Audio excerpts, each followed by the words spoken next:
Good morning, sir. Good afternoon, sir. Good afternoon. How are you, Dr. Abhishek? Very fine, sir. How are you? Good, good. Okay. Welcome back, Um, participants. So our speaker has joined, Professor Manoj Kumar Gupta. Let me introduce him. First of all, I welcome Professor Manoj Kumar Gupta in 5 days workshop. It is really an honor that you will deliver a practical session for our participants. Dr. Manoj Kumar Gupta is working as professor in School of Computer Science and Engineering at Sri Mata Vaishno Devi University, Katra, with a PhD in Computer Science and Engineering from IIT Roorkee. He completed BTech degree in Computer Science and Engineering from CCS University, Meerut, and MTech from HVTU Kanpur. With over 2.5 decades of teaching and administrative experience, he held several academic and administrative positions. At SMBTU, he served as head of the department and chairman of the School Research Committee, Central Admission Committee, etc. He led seminars, workshops, developed curriculum, and guided numerous undergraduate and postgraduate research projects. He has authored over 30 research projects, 30 research publications in SCI, SCIE, Scopus Index journals, and 85 research papers in total, and hold a patent on method for automatic face posture.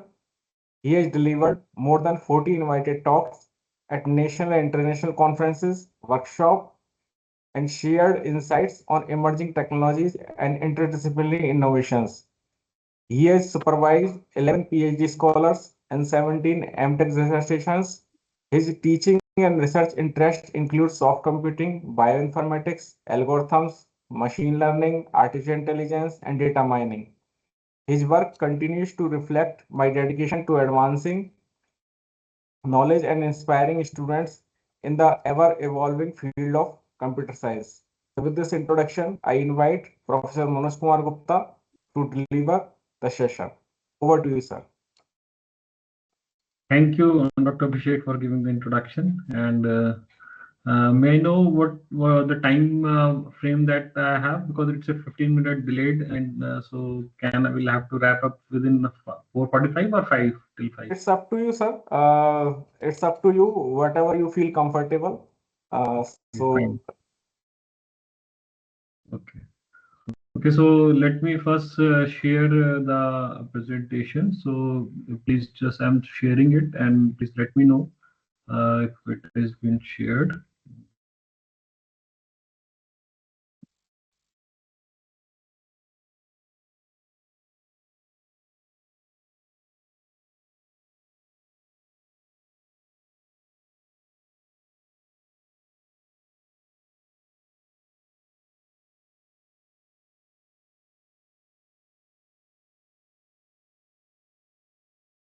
So is it visible? yes, sir. It's visible. Okay, fine. So now I'm going to start the session. Thank you for inviting me and for giving me the opportunity. Uh, I have got the feedback that there's a participants which are of mixed areas. There are some research scholars also and some non-computer science background also. So I have just started initially with some brief introduction of AI ML, and then we'll go to the technical part, that is called the two classification algorithm that I'm going to discuss. One is decision tree and another is k-nearest neighbor. So we'll look at the practical implementation. But before practical implementation, I would like to discuss about the theoretical aspects, that how the actual algorithmic structure behind which will happen to classify the data structures, data that we have. So we'll let you first understand the basic concepts of decision tree and the KNN, and then we'll look at the practical part, that how we'll implement that decision tree with the various parameters, right? Just to begin with the introduction, that what, why, and how, that are the basic three questions that we ask. That what is machine learning, why we do the machine learning, and how do we do machine learning. So when we come to the how part, we'll talk about this classification algorithm, in which we'll talk this decision tree and KNN. Right. So the basic AI definition, that is, there's a various definition, but this is the one which I like the most. That AI is the study of techniques for solving exponentially hard problems in polynomial time by exploiting knowledge about the problem domain. So basically, if we say that we are trying to solve exponentially hard problems, the computer science students might object this definition, because so far we have not developed to solve the exponentially hard problems in polynomial time.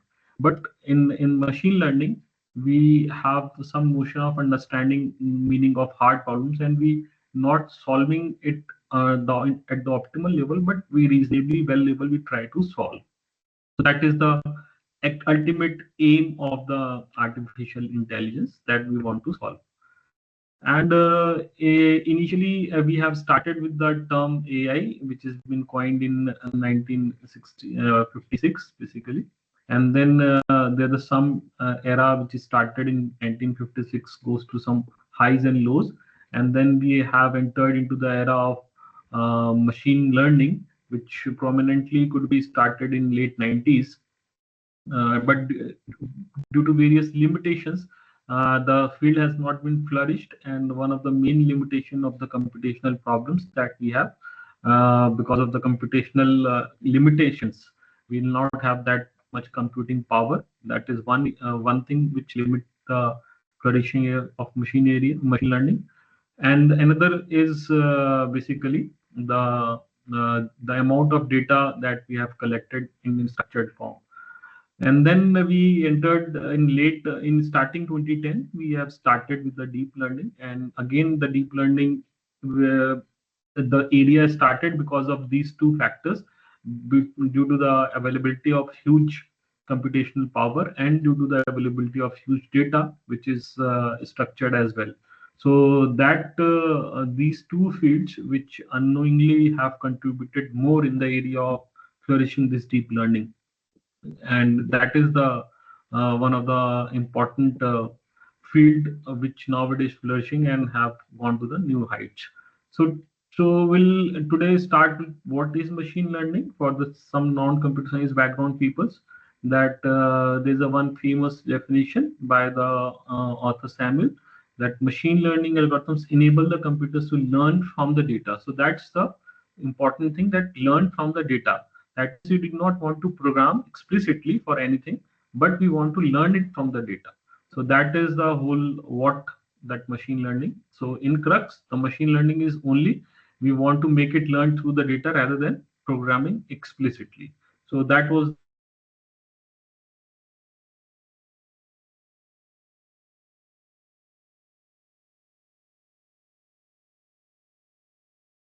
Yes, sir, I think there is some issue. right. So that is also so far is not very much prevailed in current scenario, but now we are switching to the personalized version of everything. So it's just a initial phase of personalization. For example, new now next to chat gpt or your uh, assistant will work according to your personalized behaviors. So that part is still is been exploration, and we will have start investing into it, and it will soonly will come to the reality. And the job shift that has been taking place based on this thing only, that personalized things. So that is the one, that why we want to do the machine learning. Another is that we want to understand the different kinds of patterns that discover new knowledge. So, and the last but not the least, we want to replace the human, and that replacement of the human is by mimicking the behavior of the human mind. But that not only the case, but yes, mostly people wanted. These are the few pointers onto which the machine learning has to be done. So that is the why part. So now we come to the how part. So we understand what is machine learning and why machine learning and how that machine learning will do. So basically, machine learning done three ways. One is supervised, another is unsupervised and reinforcement learning. Quickly, we'll look at what do you mean by supervised. So just supervised learning means that we have a labeled data. So there's a only difference between supervised and non-supervised learning or unsupervised learning is the difference in the data. So in the supervised, we have the labeled data. In unsupervised, we have does not have the labeled data. So what do you mean by labeled data? Labeled data means we have some certain features, certain pictures. So data in this case is available in the form of certain pictures, that is dog, cat, and different kinds of species of dog, different kinds of cats we have, and we have labeled them that this is dog and this is cat. So that is the labeling, and then we do the various pre-processing techniques like removing the noises and standardization or normalization. So all those after pre-processing, we try to give it to the machine learning algorithm. So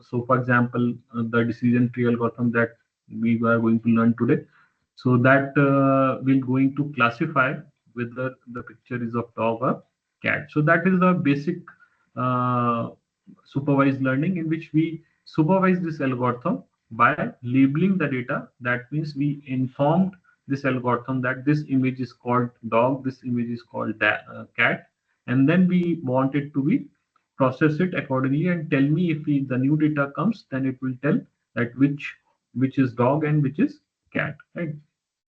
So that is again example of spams or not spam, that is personalized emails. So we make the machine learns through various data, and then we whenever the new email comes, it will categorize that whether this is spam or not spam. So that was the we are making it learn through the data, and the data is labeled as spam and not spam, and that is how it is been characterized as in the output also. So that is was the supervised learning. And further, in supervised learning, we have two kinds of tasks that we used to do. One is classification, another is regression. So in classification, basically uh, as we seen before two examples, they are the examples of classification in which we are using the nominal data set, that means categorical data set, as a target output. So that is called the classification.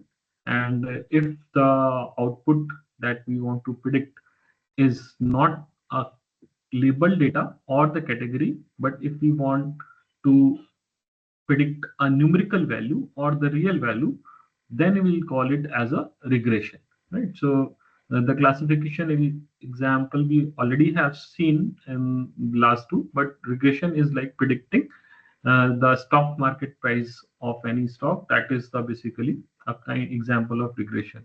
Or the weight of a person is also could be predicted based on certain inputs. So that is the regression problem, right? So please feel free to interrupt me if in case of any doubt. So this is a simple model which basically give you some flow that how we do the machine learning implementation. So initially we have a data like this, that is training text documents and images. So we have a different kinds of data here. We extract the features from this text because there are the certain features which are important to distinguish. So we extract those features, and in machine learning algorithm we feed those features. Along with, we also have labeled them. For example, this text could be of different kinds of classes like politics or the sports or the finance document. So we can say that there are different kinds of documents: finance document, political document, or the sports document. So we labeled them, and with that labeling, we have provided this information to the machine learning algorithm, and that algorithm will read it and then get trained. Once it has been trained, we got this predictive model, and whenever the new document or text come, we extract the feature and then feed it into the predictive model, that the trained model basically, and it will give you the expected label. So this is a generic flow of the supervised learning model. In unsupervised learning model, we just have the same flow graph, only excluding this label. So this label part will not be there.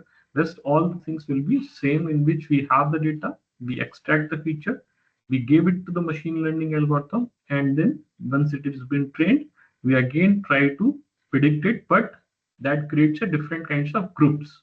So in that case, it is a group, right?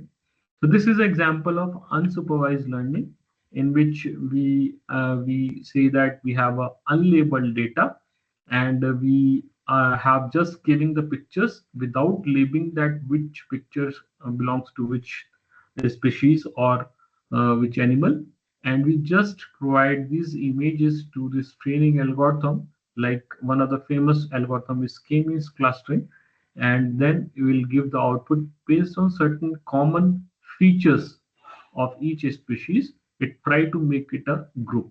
So here, based on features like tail, they all these four species have a similar kind of tail. This cat is having a similar kind of ears, so, and mouth face. So based on certain characteristics of each and every animal, it is basically making a groups. So normally we have different types of unsupervised learning. One is clustering and another is association. So this is again an example of unsupervised learning based on foot size or based on certain mouth structure. It is grouped into one, and that is how it is unsupervised learning. And this is the flow graph of unsupervised learning algorithm, in which we train certain documents, using certain documents, extract features. And here you see the difference is that it does not have the labeled data, that whether this document is political or the financial or the sports. We have not labeled it, we just have extracted based on certain keywords. For example, if Obama is coming, so we may say that it's a political document, or Narendra Modi name is coming in that document, we may say that it's a political document. And if, for example, if there's a sportsman person names like Dhoni or Sachin comes, so those are the certain feature, could be one of the feature vector which could be used in distinguishing among the document. So we, once the machine get trained, we build a model, then we provide a new document, it will extract certain features, and then will place this new document into the appropriate cluster ID, that which it belongs to, which high likely it belongs to. Right? So that's the basically supervised and unsupervised machine learning. And there, apart from this, we have the reinforcement learning, in which we basically provide a policy document, and those policy document read out that if we certain step or action has to be taken, it is to be either beneficial or not beneficial. So if it is beneficial, that means it is been awarded, and if it is not beneficial, that action is not appropriate. In that case, we assign a penalty. So reward and penalty policy has to be issued to the agent, and agent will make their actions appropriately based on the environment it sensed.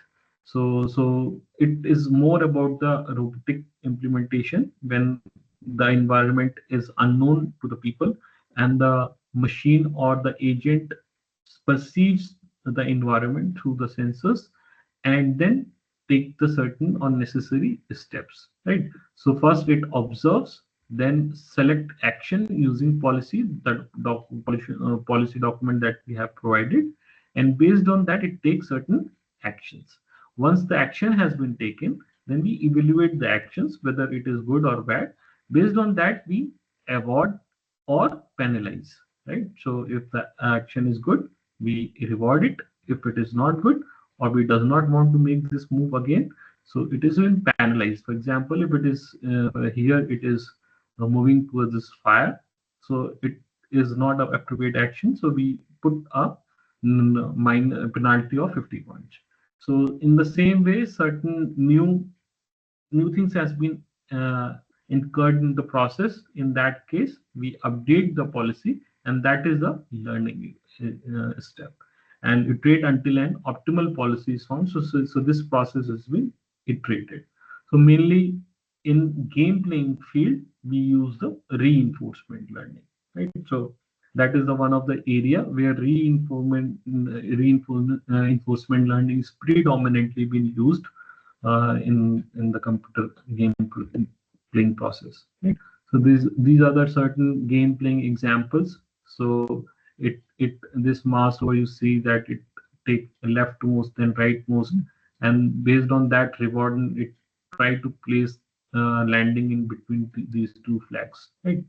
So they are the various other games. Atari games is one of the very famous games which uses that how we could use it for improving the games. And nowadays AI agent also implement the AI artificial intelligence characters into the game player.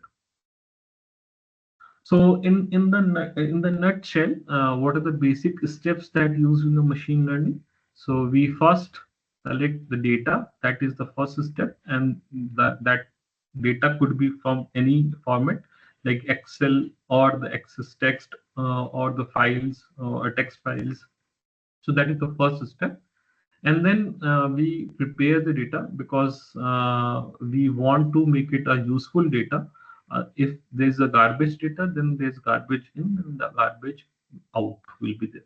So we have to make the purified data, that is improved data, and that's good quality data will give you a good quality learning. Good quality learning will eventually produce you the good output. So that is the preparation of the data, and by using missing value imputations or cleaning. So these are the uh, some operations that we need to do for improving the data quality. Once the data has been prepared, then we used to train a model. So choosing the appropriate algorithm and representation of data in the model, we trained it. And then once we train, then we basically bifurcate the data into two parts. One is train and test, and from unseen data, we want to test. Once the training part is being over, then we want to evaluate the model, and that determines the precision and the choice of algorithm and improving the further performance. So that's all about a little bit basic part that I just want to quickly cover. Now we'll come to the classification algorithm called decision tree. Right. So decision tree is the algorithm that we're going to discuss. So the name suggests, it is tree. So if it is tree, so there are certain uh, nodes, and the tree is basically constitutes of nodes and edges, right? So it's a tree-like structure, but it has nodes and edges. So what do you mean by node? What do you mean by edges? What do you mean by leaf nodes? What do you mean by internal nodes? So that we're going to look at. So every node is basically a decision node. So at every node, why we call it decision node? Because every node performs certain decisions. So we need to make a test. So if that test is true, we'll have to go on the left side. If that test is wrong, we'll have to go on right side based on the uh, particular uh, task or problem that we are going to solve. Leaf node indicates the value of the target attribute. Target attribute is the same as we have told before, that is a labeled attribute. So labeled attribute or target attributes are like a same thing. We can also call it as a class attribute. Right? And arc basically or edge represents the splition of that particular node. So we may have split into two parts, we may split into three parts based on the attribute. So at every node basically we perform a test on one attribute, and based on the values that attribute can take, we are making the edges. So that is a path, a disjunction of test to make the final decision, right? So we decision tree classify instances or examples by starting at the root node. So we'll just look at this how it has been doing the things. So initially we have some different kinds of balls which is having a different shapes. So we have a blue balls, we have a green balls, we have a pink balls, and they are of different shapes, colors, and sizes, right? So shapes could be the same because ball is spherical. So we could say it's a color and sizes. So based on some diameter size, we here the features onto which these data set has been expressed. So they're the two basic attributes on which this data set is expressed. One is diameter size, and another is color. So these are the two attributes, right? So attributes are placed at the columns. So diameter size is placed at the column, and color is again a second column. And class attribute is a kind of different kinds of ball. So there's a pink ball, there is a blue ball, and green ball. So they are the three class attributes, three values of the class attributes. So one is pink, one is blue, and one is green. So here we have based on the size, diameter size. So the diameter size is less than some threshold value. It is moved to the left side. The diameter size getting certain threshold value, it will move to the right side. So if you see that if it is going to the left side, so we have a similar kind of balls which are collected at the left. So this is called the pure node. So here we have the leaves. Here we have the internal. Here we have root node, and this is the internal node. So the root node contains all the data. Leaf node contain the pure data. Pure data means the data which belongs to one class only. So here you see that all the data belongs to only pink ball. At the right side of this first expression, we have mixed of data. That means we have a blue ball as well as green ball. So we need to again make a decision on the basis of color. So here the color value is having two colors. One is green and one is blue. So if it is blue, it will go to the left side. If it is green, it will go to the right side. So this is how the decision tree will be made, and at every node we perform a test. Test is based on some attributes. So based on those attributes we try to solve this, right? uh, okay, so this is how we try to progress. So here we have the similarly here again we actually what we do, we is divide our region into a different smaller regions, and that is also same as the decision tree. So if you see that we have a different kind of leaves here which is scattered on some 2D plane, one data set, and what we are making a decision based on which give you the best split. So here if we divide first on the basis of x-axis, so that is the first solution that we want to take. And if we are getting one pure node, so that is if we are seeing on the left side, if yes, we are getting the pure node, but on the right, we are not getting the pure node, right? We are getting the impure node. So that is how we are basically progressing for this solution. So actually, decision tree is trying to take the decision to split based on the attributes. Right? So here, x-axis is the first. Then we take the y-axis on the based on certain threshold value. We are taking the decision on y attribute, and then again we want to take the decision on x attribute. So that's the basic structure of the decision tree. Now we'll look at that how we make in actual data set, and then we'll move further the mathematical concepts behind this. So let's take an example in which we have some sets of instances. So we have age, marital status, type of employment, and taxable income. So these are the four attributes. First one is just a sequence number, so we ignore that attribute. So these are the four important features, or you can say the attributes. And this is loan repaid is basically the class attribute, or also called the uh, labeled data. So labeled or class attribute or target, all are the synonyms for each other. So if you want to make a decision tree from this data, how could it look like? So what we'll have to choose, we'll have to first of all, we'll have to select one of the attribute on basis of which we are splitting it. So whether we can take age, marital status, type of employment, or taxable income, among these four attributes, we have to make a selection. So that selection is based on the information gain basically, and that information gain is basically computed on the basis of entropy. We'll soonly see the mathematical formulation, but as of now, you just look at, so for example, let's we have splitted this data on the basis of this first attribute called age. So if age is less than 27, then the loan repaid, and if age is greater than 27, then again we does not have the pure data, right? So here pure data means there's no multiple classes inside it. There's only one single class label that is available.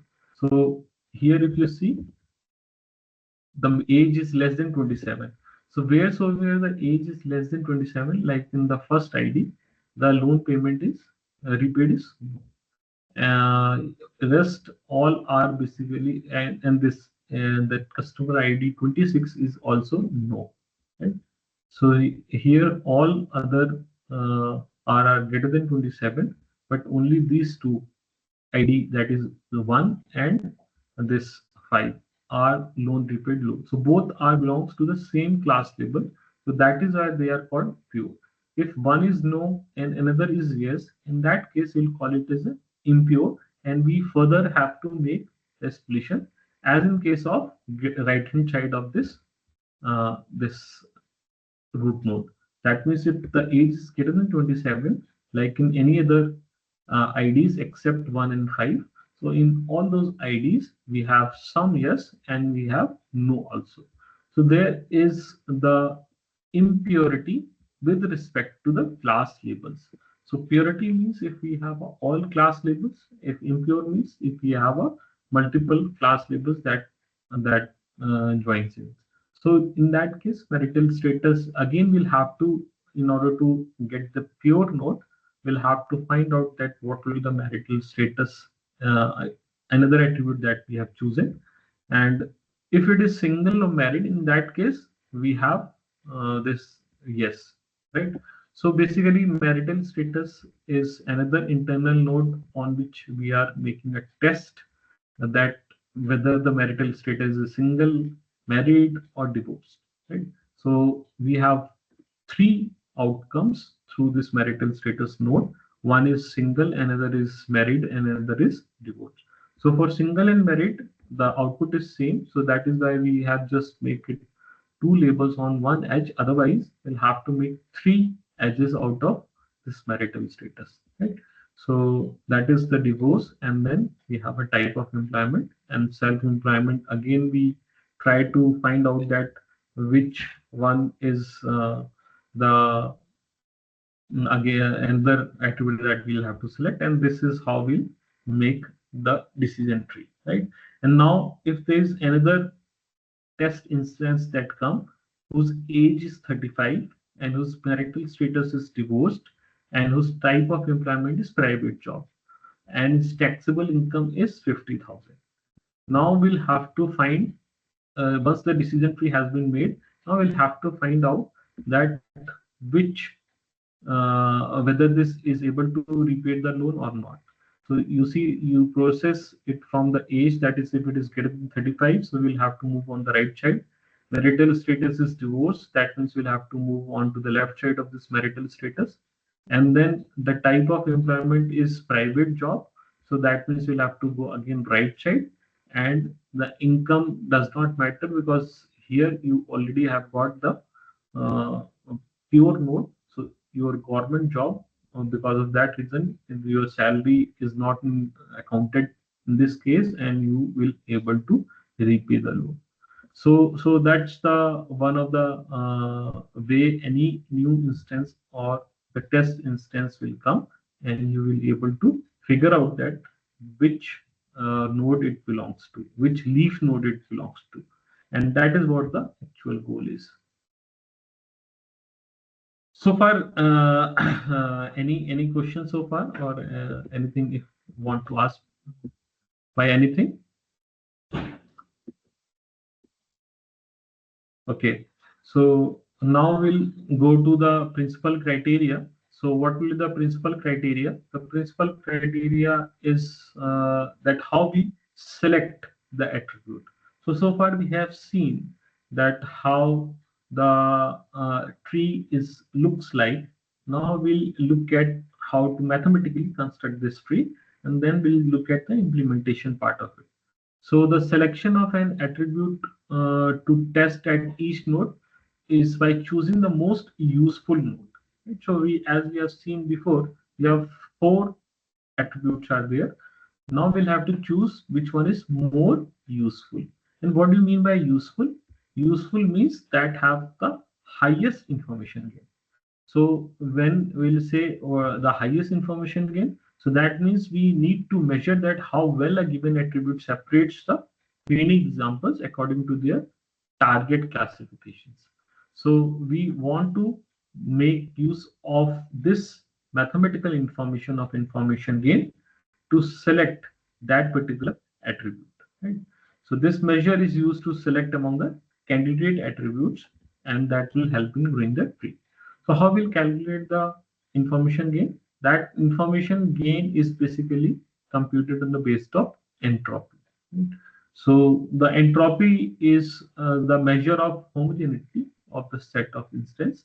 So the if the entropy is zero, it means there is a certain outcome. So the least entropy means the outcome is more certain. If the entropy is maximum, that means there is more randomness. More randomness means we does not have any knowledge of the system. So that is the notion of understanding of entropy. Entropy is also is a kind of, you can say, opposite of this is also can be considered as a the measurement of randomness. So if there's a high randomness, that means we does not have a knowledge. If we have a low or least randomness, that means zero randomness, that means that outcome is certain, right? So that is the notion of entropy. And just to intuitively understand what do you mean by entropy and how it is related with the information content. So as we have seen that information content is basically inversely proportional to the probability. So inversely proportional, how we'll say it's inversely proportional. So basically probability, if there's a certain having high probability, in that case we does not have the much information content into it. But if some event is having low probability, in that case we'll say it's having a high information content. That we understand by one example. If we, for example, let's say we have a India is most favorable country uh, for the cricket lovers. So in India, if there is a cricket tournament is going on, and one person like to bet on that which in this World Cup tournament, which team will going to win the tournament, right? So if there's a semi-final or final is going on, and some person says that okay, which one is having a high likely of winning the semi-final or reaching to the final. So most probably people will say okay, Australia, India, or the New Zealand, or some any other country will be possible, having a possibility of reaching to the semi-final. So India, New Zealand, South Africa, or the England, so Australia. So these are the probable countries. So they have a high probability. So they have a high probability, and if one later on comes to know that these one of them has been the semis or final, that's quite obvious things and does not surprise you much because that is having a high probability. But in case, for example, if Afghanistan qualifies for the semis or the finals, in that case, the probability of, because winning of Afghanistan is quite low, and because of that reason, the information content is quite high. So you may get surprised because of that. The information content is high. So if someone says that the Afghanistan has been qualified for the, or the Bangladesh or the Ireland has qualified for the semis of the finals, in that case there is a high information content because of having its low probability. Right?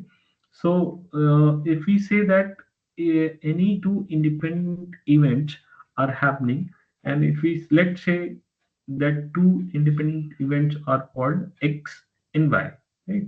And now we'll try to relate what will be the information content of X and Y, and they are independent. So basically, there is an event X and there is an event Y, which is independently having the happening. The information content of the X event X plus the joint information content of X and Y is nothing but the information content in the X and the information content in the Y. So that is how we have mathematically written this. The information content of two event X, random event X and Y, is been expressed in terms of information content of X plus information content of Y. And if we make this as a sum function, so this function, if these two are independent, then we can able to multiply the information content of X and Y. And at right hand side, if you see that it's plus, so which function, which mathematical function suits the best? That if on the left it is been multiplied, on the right, if it is being added, logarithmic is the best suited function for defining such a relationship, right? So that is why the log of 1 by p, because the information content is inversely proportional to p, and this is minus log p, and that is how we have understood the notion of expected entropy.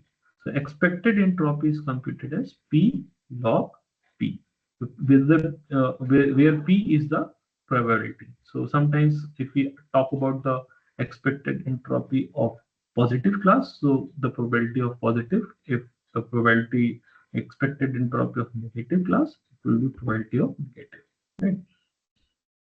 So given a set S of positive and negative instances of some target concept, we define the entropy of a given set by this formulation. Right? So this is the one equation that you will have to remember for rest of the thing, that entropy, how the entropy of a given set S has been computed. It's a probability of positive log probability of positive to the base 2 minus this. That means you can do the summation of, basically it's nothing but the summation of p log p, right? Pi log pi, where I is the number of classes. So if there are two classes, we have two expressions. If we have three classes, we could have three expressions, right? So this is the equation, and for just understanding how we compute the entropy of given set. So for example, S is a set which is having 35 examples. 35 examples means they are the 35 instances. 35 instances means they have 35 rows. And how many of those rows are belongs to the positive class? The 25 basically belongs to the positive class, right?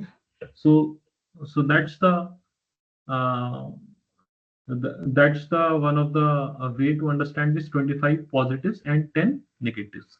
So total 35 instances. Out of those 35, 25 are the positive class and the 10 are the negative class.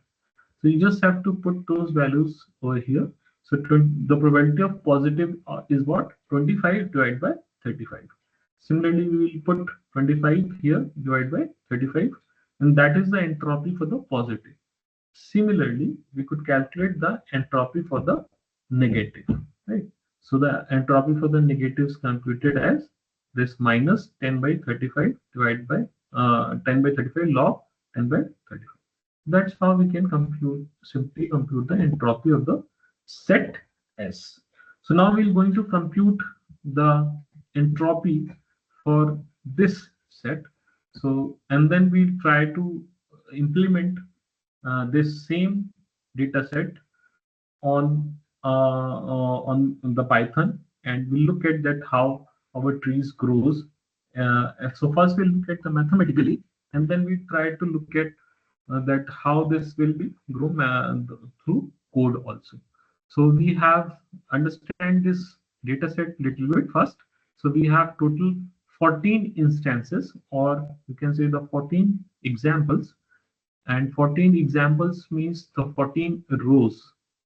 And how many columns are there? There are the four columns, four, total five columns, but four columns are called the attributes. So outlook is one attribute, temperature is another attribute, humidity is another attribute, and windy is another attribute. So we have four attributes, and this last column is called the target attribute or called the class attribute. Right? So play tennis is the name of the class attribute or label attribute or target. Now look at this outlook. This outlook attribute could have how many possible values? It has having three possible values: rainy, overcast, and sunny. Similarly, temperature is having total three possible values, that is hot, mild, and cool. Similarly, humidity is having two nominal values or categorical values. One is high and other is normal.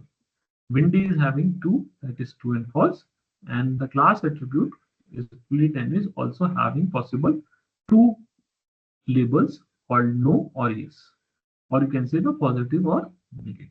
Now based on this, we will have to make a decision tree.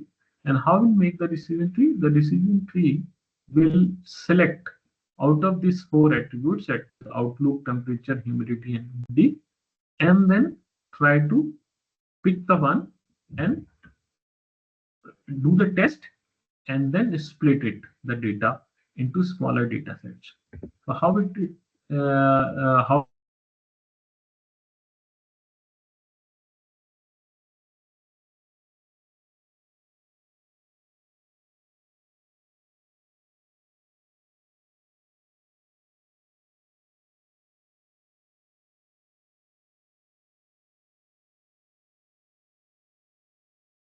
outlook, we will have to compute the information gain for temperature. We'll have to compute the information gain for humidity as well as windy. So whosoever will give you the best attribute, best value, or best information gain, that will have to choose as a root node, and then you split it, right? So how you compute the gain? So gain with respect to the attribute A is being computed at you will have to compute the weighted entropy with respect to A and subtract it from the entropy S. So entropy S is the total entropy that we have just computed before, and this is the weighted entropy with respect to attribute A. Now just try to understand this part, that is weighted entropy. So here summation of V values belongs to A.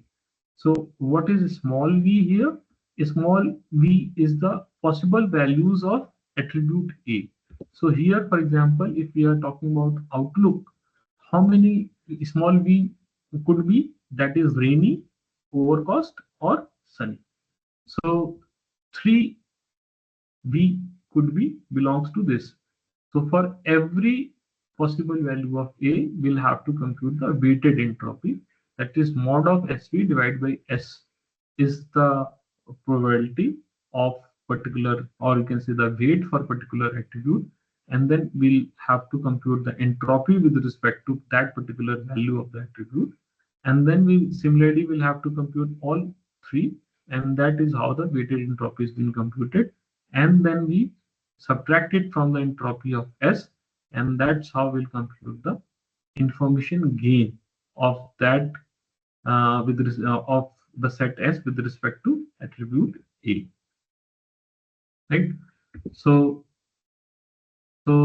how we're going to compute it? So entropy for each branch is then computed, and add it proportionally to get total entropy for the split, right? So for example, here the gain with respect to outlook, how it is being computed, you'll have to compute the entropy for the plate tennis, that is the class attribute, and here it is the class attribute values been computed. So the set S का value कैसे निकाला है? How we have computed the entropy of the set S is this 9. What is 9 and what is 5? So 9 is the number of classes belongs to positive, and 5 is the number of classes belongs to negative. So the probability of positives are 9 by 14 log 9 by 14, and the entropy with respect to no is 5 by 14 log 5 by 14, right? So this is how it has been computed, and the entropy of S is computed as 0.9. So this is 0.94 is what? This is the entropy of this set. This set. And how we have computed the entropy? The entropy is computed based on this plate tennis. Right? So that is the first entropy of set S. Now we're going to look at that how we compute this part of the equation, and that is the plate tennis with respect to output. So that is 0.693. That is weighted entropy, and if we soonly will going to see that key, how we will compute that 0.693. The calculation will be coming shortly. But here, if we just use it and subtract it from this entropy of set S, we got 0.247. 0.247 is the entropy output, information gain with respect to outlook.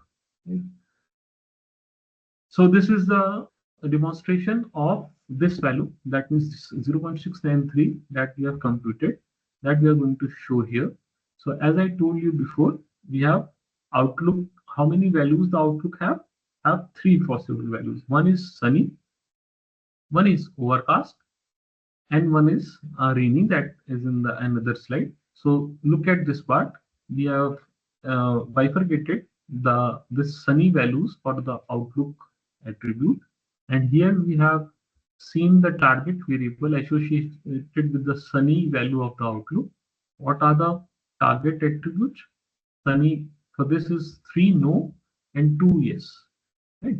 So we have 2 yes and 3 no. So with the small v, when small v is having the value sunny, what will the probability of this is 2 by 5 log 2 by 5 minus 3 is the number of no, and total is 5, so 3 by 5 log 3 by 5. So how this is how it is entropy is being computed.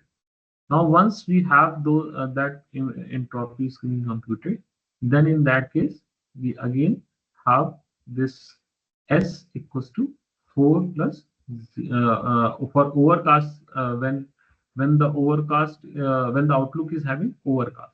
So you see that when the value of outlook is overcast, in that case the plate tennis is all yes. So that means there is a no negative class or the no class attribute is there. So we simply, if we see that there is a homogeneity is there, and so the entropy is least. So as I told you, when there is a very high certainty, entropy is 0. So here also, if you look at, we have total 4. So 4 divided by 4 log 4 by 4. So here also we have got 1 1 log 1. So basically, so log 1 is 0. So that is why this mathematically also we compute this as a 0. Right. So this is the entropy outlook that with respect to the outlook having the value overcast. Now similarly, we could compute the value for the rainy. So rainy is having values. How many yes are there? We have 3 yes. You can see it from here. We have 3 yes. You can see it from here that we have 2 no's. The probability of yes is here 3 by 5 and the probability of no is 2 by 5. So similarly, we can put the expected entropy of the outlook when the value of outlook is rainy. So it is computed to be 0.971. Right? So we have just put all those value and we compute the entropy gain. Right? So how do we compute the information gain? Information gain with respect to the outlook. Right? So here you see that total P sunny plus N sunny, that is 2. uh, when we have sunny, that is 2 plus 3, that is 5. Total sunny values are 5, so 5 by 14. So the weighted entropy should be measured in terms of total sunny values, that is 5 by 14, and total outlook are 4, so 4 by 14, and total rainy is 5 again, so 5 by 14.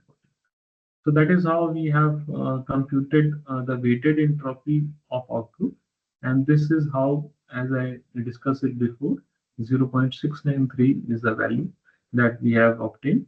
And then we have information gain.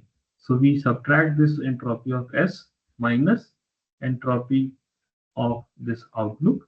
So this is how it is being computed: 0.94 minus 0.693 and 2.47. So this is the information gain with respect to the one attribute outlook. Similarly, we want to calculate the information gain S with respect to windy, with respect to humidity, and with respect to temperature. So uh, for outlook, we have computed this, right? And when, so this is the 0.247, and this value we have seen in greater detail, and this is the value that is been information gain with respect to temperature. जैसे हमने यहाँ पे calculate किया है outlook के लिए, in the same way we want to calculate is for the temperature as well. So similarly, we could obtain the value 0.029 information for temperature. Similarly, in the same way, we compute the information gain with respect to humidity, and that is 0.152. And for the windy, we have obtained 0.04. So among all four information gain, which attribute is giving the highest information gain? As you can see the numerical value, this is giving the highest information gain. Okay. So by using this, we have chosen this outlook as the first attribute to be splitted at the root node. Why? Because this is giving you the highest information gain. So how many splits we are making of dataset from here? 3 splits. Why we want to make 3 splits? Because this outlook is having 3 possible values. One is sunny, one is rainy, one is overcast. So for sunny, we have this dataset. For overcast, we have all yes. So that means this is pure. So we need not to further split from here, but the sunny is having impure data. That means we have 2 yes and 3 no's. So that's mixed class. So again, we'll have to find out which is the good solution from here. And similarly, we could say that for the rainy as well, that which one is our good solution. Okay. So that is how we try to proceed from here for construction of decision tree. So that is how the further, as I told you, once the sunny is being chosen, in that case, we have an option either temperature, windy, or humidity. So for this data set, this again we have computed the information gain for all these three, and what we have got that windy is having the highest information gain. So that is why we have chosen windy.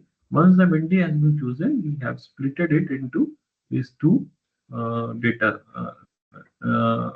nodes, and which are pure. Similar thing has been happening in case of rainy. So here also again we have three attributes. One is humidity, windy, and temperature. And we have computed the information gain for this data set, and then we have splitted this on the basis of humidity, because humidity has given the highest information gain among temperature and windy. So that's how the complete process has been made. So this is the ID3 algorithm, and this is the same algorithm that I have just described. So we are not going to discuss this in detail, because I have already described all this data. So what are the basically problems with this? Is the one of the fundamental algorithm of the decision tree. So this is called the ID3 algorithm, and the what are the basic problems it is with this algorithm? That is slow for large and noisy data sets, and it is only able to handle categorical data or the nominal data. And another problem that rise with this ID3 is overfitting and no backtracking. So we try to address those problems in C4.5, and that is how the C4.5 use incorporated with uh, the other information about gain ratio, that rather than using the information gain, it uses the information of gain ratio. And gain ratio is basically computed based on the gain A, gain, that means the information gain of A, which was similar to what we have shown before, divided by split information. So that is how the gain ratio has been computed. And because of that introduction, we have used it for the continuous attributes as well, right?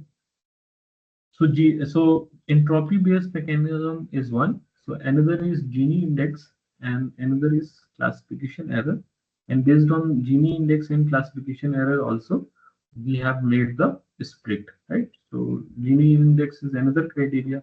जैसे हमने हर एक node पे information gain लिया है, वैसे ही हम Gini index ले सकते हैं, और इसके अलावा भी हम क्लासिफिकेशन एरर भी ले सकते हैं, जिसमें हम एट्रीब्यूट को सेलेक्ट करेंगे और उसको स्प्लिट करेंगे, right? So the impurity Gini index के लिए हम लोग ये फॉर्मूला यूज करते हैं. I am not going to discuss that, but just give you some glimpse that how it is going to compute. And this is having certain advantages. And similarly, we put another criteria based on classification error, right? So that is 1 minus max of probability of I given t is by which we can compute the error, and that is another criteria that we use for selecting the attribute. So whosoever attribute is giving the minimum error, that will have to choose it first, right? So now we'll look at the uh, implementation part. So any questions so far? If anybody wants to ask any questions.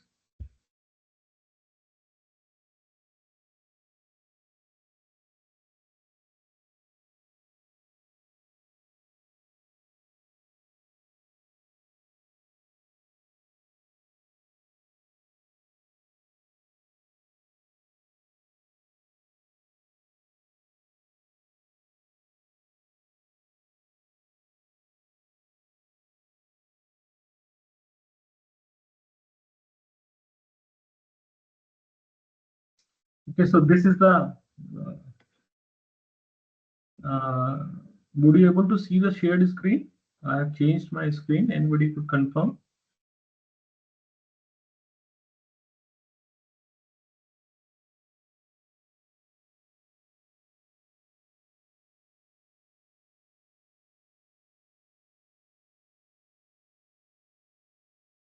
Yes, sir.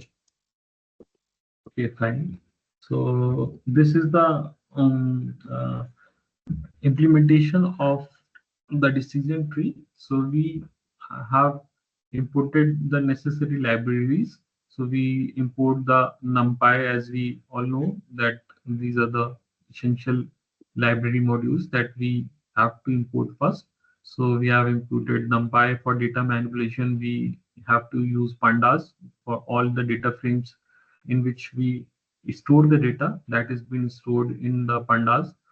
So we need to import that library. Similarly, we could have to import that matplot to visualize the decision tree, and we use cbond for the different variations in the plotting, and sklearn is the library which is having a different datas also. So they are the standard data like iris data set or another data is being stored over here. So and is apart from it, we have a different classification algorithms like decision tree, knn, or naive bayes, or the svm. So those libraries also built in there. So here we have to import decision tree. So that's or and the plot tree. So these are the some modules that we'll have to import from this library. So after importing the library, we have just used the same data set that I have shared it to you before, the outlook, temperature, humidity, and windy, and we have play a tennis data set, and then we use this data into a data frame, and that means is a proper rows and a column format. So that is df is the data frame which contain this data. What's the size of this data? This data is of size of 14 cross 5. That means 14 number of rows and 5 number of columns. Out of those 5, 4 are our class, or 4 are our attributes, and 1 is class attribute. Right. So this is if we print the data set shape, so we'll get that same shape, right? And then we displayed the basic information about the data set. That what do you mean the basic information? That what are the attributes, what are the number of rows, how many number of columns. So all those basic information. Always we have to understand what is the size of the data set. So that how we'll have to show it here. And then we have to check the distribution of categorical features. So we just have make a showing you that how the columns are different columns having different counts, and for that we have just used some visualizations for those categorical data. So how we have visualized using subplots, right? So we have used plate outlook and plate tennis as one plot. We have used temperature versus plate tennis as another plot. So here this is basically a command for visualizing the how much temperature is correlated with the tennis that is class attribute. Here this code is for how the outlook versus play tennis looks like, right? So SNS is the C bond module that we have imported from the library, and this count plot is using to display tennis versus outlook, right? So similarly, all four this is all four layouts for visualizing the temperature, humidity, and windy with respect to plate tennis, right? Now we start preparing the data for tree. So first we have taken this variable x and y. So what is this x? X is having features only, right? So from the whole data set that is in df data frame, earlier we have taken the data set. So we have dropped this play tennis because this is the class attribute, and x is having the features only, right? So that is why we have dropped this attribute. And in y is the target. So y is only play tennis, right? So this is how the x and y is being made. So x में आपका क्या हो गया सारा data except the class attribute, y में आपका सिर्फ class attribute आ गया. So now we just print the shape of X and shape of Y, right? So now we sometimes we want to encode, but just to see this skipping this part because we already have seen that how we encode this. Then we look at this part that is split the data into training and test set, right? So this is the important training module. First, we'll have to find out the data set to split into two parts, and this is called the hold holdout validation. And most primarily, we use k-fold cross validation for having a reliable result. But for the sake of simplicity of implementing decision tree, we are using holding out validation, and in which only one time we are splitting the data, and we are splitting here that the different uh, arguments. One argument is size 0.3, so this is test size. Basically test size 0.3 means it's a 30% of test size, and 1 minus 0.3 is 0.7, that means 70% of training size, right? And random state is 42. So by default, we use random state. 42 means that it is from the piece of data used for training, and the piece of data is used for testing is same. So by 42, it's a value which try to give you the reproducible result. If we use by default another value, so, or any other seed value, then in that case probably you may get a different result. Why? Because you are using different set of data for training and different set of data for testing. So your result may not be reproducible. So that is one of the reason for using random state equals to 42. So once we got X train, X test, Y train, and Y test, right? So X train training set size X train is this. So what is the training set size? Basically, it's a four attributes are there, so four columns, and we have a 30% is taken for the test, and 70% is for the training. So we may have size of like approximately 9 cross 4 is the size for train, and similarly we have a test shape is of size of if we have 5 rows for the test, so 5 by 4 is for the test, right? So that's how we get the shape of training and test size. Now we'll have to implement the entropy criteria for implementing the decision tree, right? So here you see that decision tree module is being imported from sklearn library, and here the criteria we have chosen is entropy. One can choose the other criteria like Gini index or misclassification error, as we have seen in the slides. Then again, the random state is 42 and maximum depth is 3. So so we have the various ways by which we prune the decision tree. Pruning means we chop the trees and we limit the tree for extending to the lower or beyond certain limitation. So we have to give the some value that is called the depth. So we could use the various other ways by choosing of max depth, but here we have taken d equals to 3, right? Now we fit this decision tree which we have taken the criteria. Now we try to fit this model of decision tree by providing the data. So how do we provide the data? By providing this statement. So this is the statement for training the data for this model that we have chosen. Right? So X train and Y train is the data set, and here we try to make it fit, and then Y predict dt dot predict dot test. So this is how it has been making the prediction, and then we evaluate the model. So this is the model that we are going to evaluate, right? So that is one of the very common feature by which we evaluate is the accuracy.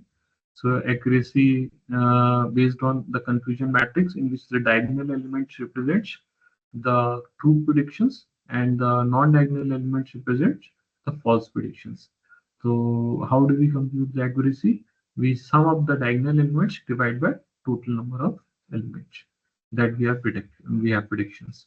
So that's how accuracy is been computed, and then we predict the prediction and actual that we project, right? And then we visualize. How we will visualize? We visualizing the tree. Before visualization, we have this classification report in which we mentioned the precision recall also. That means accuracy sometimes is not the only criteria we're looking at. We'll could look at precision recall as well. That's a whole classification report. And then we use so that's was the so far is the important thing. Other are basically the shows some extra part of just visualization of the decision tree aspect. So we try to skip that. It has been run, and once it has been run, it could be. So just we'll have to wait what we'll get after running.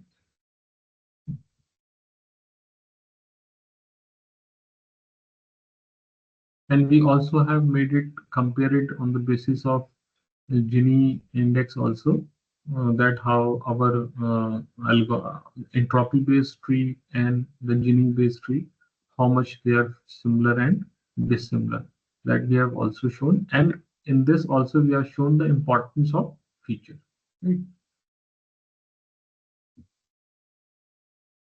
Okay.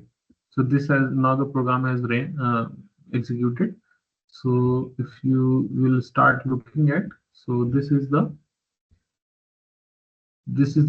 initially we have imported the libraries. This is the first step that we have done.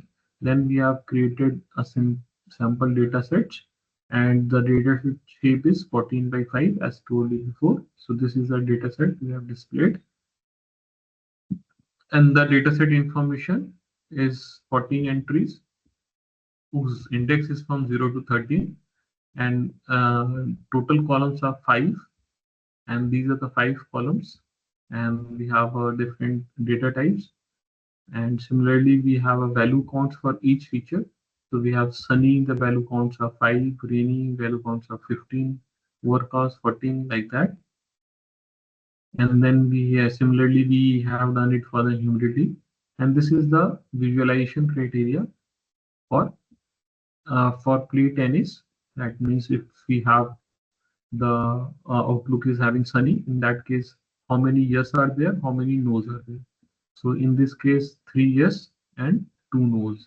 Right? For overcast condition, we have 4 yes, and for rainy, we have 2 no, 2 yes, 2 no, and 3 yes. So the same information is being plotted here for visualization purpose, and then we have this confusion matrix. Right? So look at this confusion matrix. So this confusion matrix shows that how many are correct prediction. So we have this uh, here the prediction actual, and this prediction is this. So the diagonal elements could be in this direction. So we have a total 3 predictions which are correct out of 5. Right? So this is the decision tree that we finally made.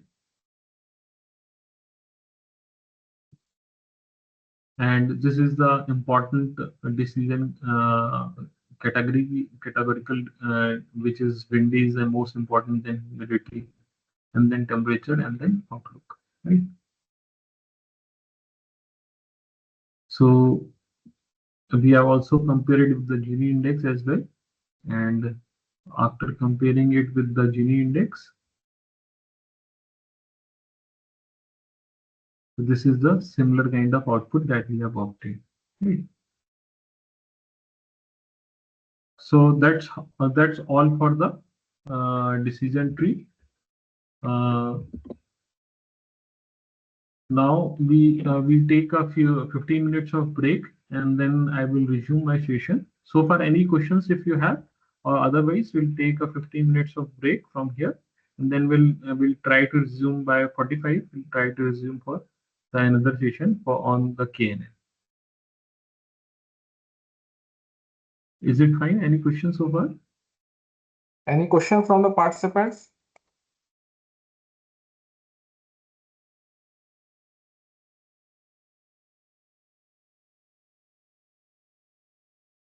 I think there is no question. So we'll take a 15 minutes break, or 5 minutes or 15 minutes, sir? So, we can resume 10 minutes. We can take a 10-minute break, and we can try Okay. to resume at Yeah, yeah. 4:45. So Yeah, 3:45. so we'll get back to by 3:40 around 3:40 or 41 around. Okay, Right. 3:45, 10 minutes break at least. 3:34 is right now. So for 3:45 will resume. 3:45. So we'll get back by 3:45. Thank you. Yes. Okay, thank you.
Uh, may I resume the session now?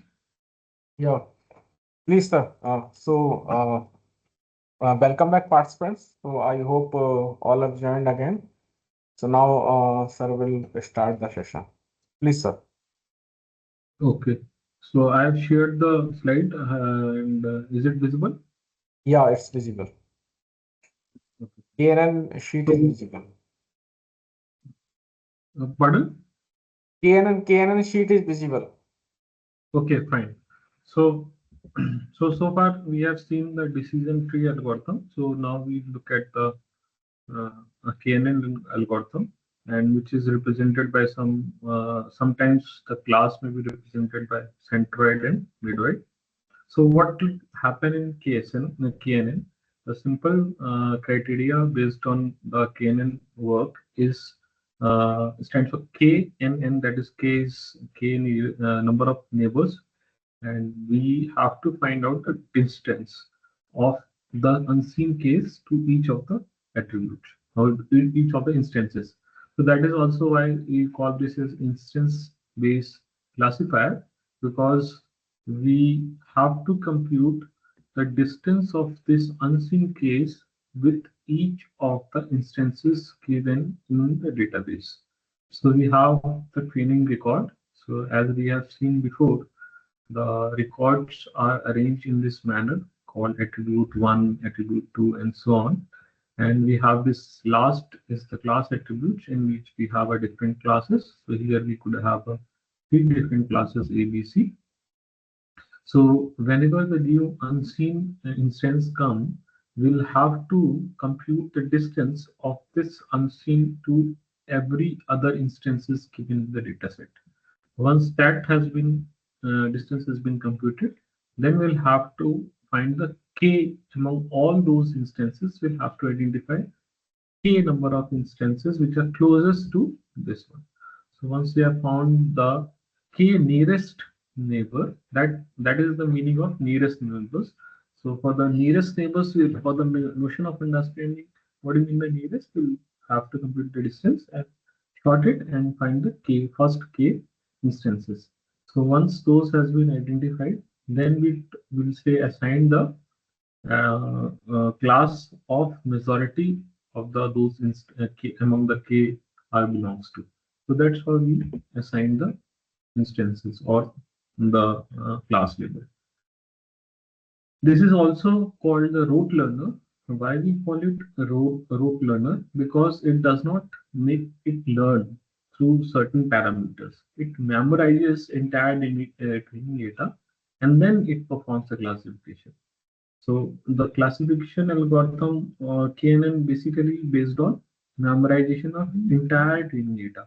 Like for example, in case of uh, neural networks or in case of support vector machine, what we basically make the model learn.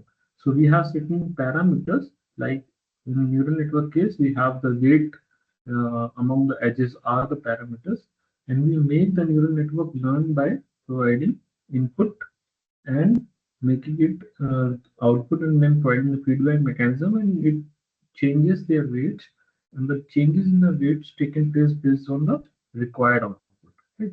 So that's how once the neural network has been trained, we say that okay, that's the final network. Now it does not need the training data. So that's what's the case with the neural networks. In that case, W's are the some parameters which basically keep on learning by providing the input. But here in case of KNN, it does not make any parametric corrections. So it does not require any parameters.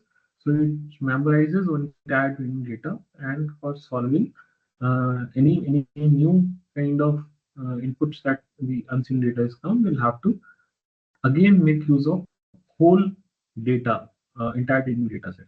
So that is why it is called the root learner. Right? So it uses k closest points for performing the classification. So the basic idea is like we have this some training data. So here some species are there as a training record. So we have some ducks, we have some other hens or some penguins kind of. and we have a test record that is a new species.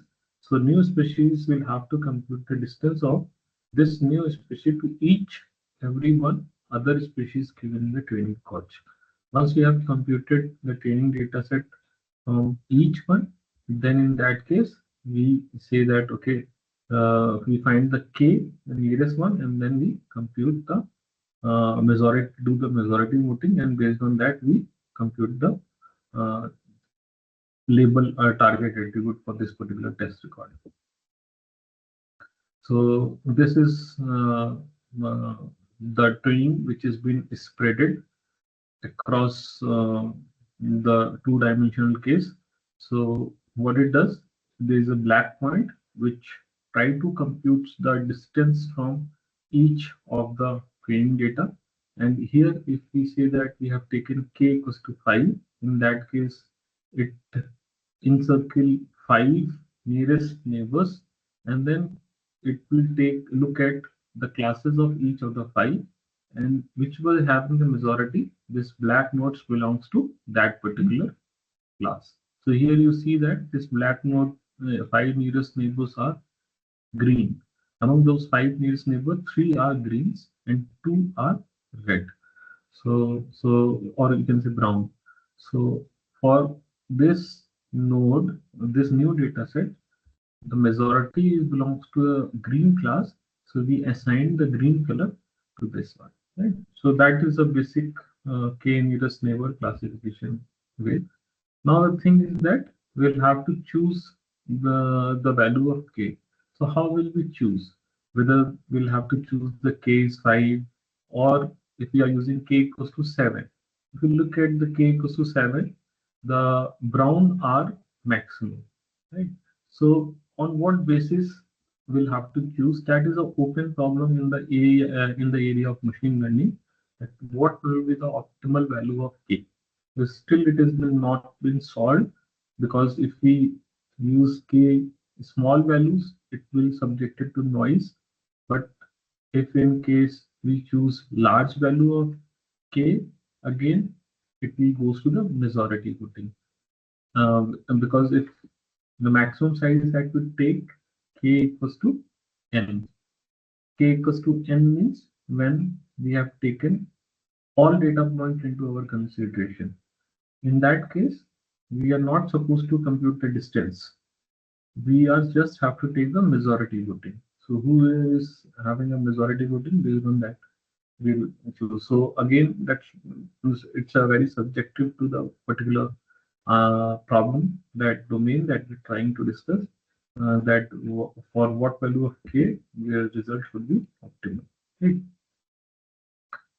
So what is the algorithm? So it is a very simple algorithm that we associate it with.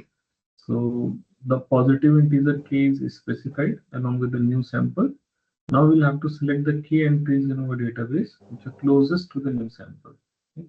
So as I told you before, so first of all, you have to specify k. Sometimes k equals to 3 or 5. So one basic criteria for choosing k. Yes. Do you have any questions over? Okay. So what is the criteria for choosing k? The important criteria with choosing A is it should not be in the multiple of number of classes. So for example, if we have two classes, we should avoid using k equals to 2. Why?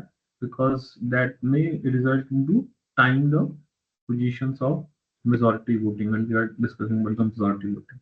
But if we choose k equals to 3, there might be some majority voting for one class and the rest of the minor voting. So for k, if there's a m number of class, we try to choose m plus one number of k equals to m plus one, right? So that's what's the basic minimum relation that we try to look at. So in case of nearest neighbor, we required three things. So first, we need a distance matrix. At how do we compute the distance? And another is the value of k. Right? So the distance, what will be the distance metric that we use, and then we identify k, and then based on that we use the majority. So there are the different kind of distance metric that we could use. So here, so what are the different kind of distance metric that we're going to discuss? So there are the different metrics, like we could use the most common matrix that we are using is Euclidean distance. So Euclidean distance is used for one of the very simple way for computing distance between any two instances. Otherwise, we could use the uh, there's a distance called Manhattan distance. So Manhattan distance is preferable when we have a grid-like structure. In that case, like a city in the New York called Manhattan, which is more appropriately arranged in a distance grid-like structure. So in that case, we use the Manhattan distance. Otherwise, sometimes we use cosine similarity index also, or Jaccard coefficient, which computes the distance between the two. Right. So we have the different criteria for choosing the distance. Or more generalized, we use Minkowski distance, which is stated as the square root this pi minus qi raised to power 1 by p, 1 by k. And k, if k equals to 1, it converted into the Manhattan. If k equals to 2, it converted into the Euclidean distance, like that. Right? So, so if we choose, for example, in this case, if we are using k equals to 1, so this is subjected to a very noise the data set, because it's sensitive to one data only. If one data is positive, this new data set representing by cross is also positive. If we use k equals to 2, in that case, again, as I told you before, the number of classes that we'll have to take is the k should be more than number of classes that we are taking, at least one plus one. So that is why here, if we choose k equals to 2, it isn't a result in tie. So that is why we prefer to use it 3, in which we have 2 are the positive class and 1 is negative. So we assign this class as a negative. Right? So there is one very good solution given by Voronoi, and what it has been given, there is a Voronoi diagram.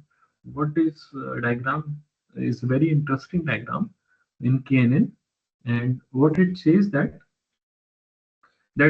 we divide the point data point in a region. The region is defined by these boundaries. So what these boundaries represent? These boundaries represent the classification boundaries. So in this cell, if anywhere if we take a data point, the nearest neighbor is basically that this point only. So this is a classification boundary for defining this cell. Right? Similarly, this is true for every cell. So for if this the area takes class of green point, so this is the area in which any point shape appears could be classified as a green. Right? So this is Voronoi cell is the example of k different classes also could be considered as k different cells, and in which every cell define one classification boundary which distinguish from other class labels or class boundaries. So, so that's a beauty of this dividing the regions into such a form that if you take any point in any part of this region, that particular point will be classified as the same as this. Why? Because this is the only nearest point with it. So that's a one nearest neighbor could be. If we say that if we are using k equals to 1, in that case, the nearest neighbor will be that particular data point. So, so that's the example of Voronoi diagram. Now, how we compute the distance? As I told you, the one of the Euclidean distance is one of the very uh, simplest way of computing the resistance between any two instances of P and Q, and then to determine the majority vote of the class. So what are the different issues that are related with the nearest neighbor classifier? The first issue, the value of k. That what will the value of k we'll have to choose. As I told you, if we are using k equals to very less, and that means k equals to 1 or something, it is sensitive to that particular data point to which that is nearest to. And if we take a very large, again the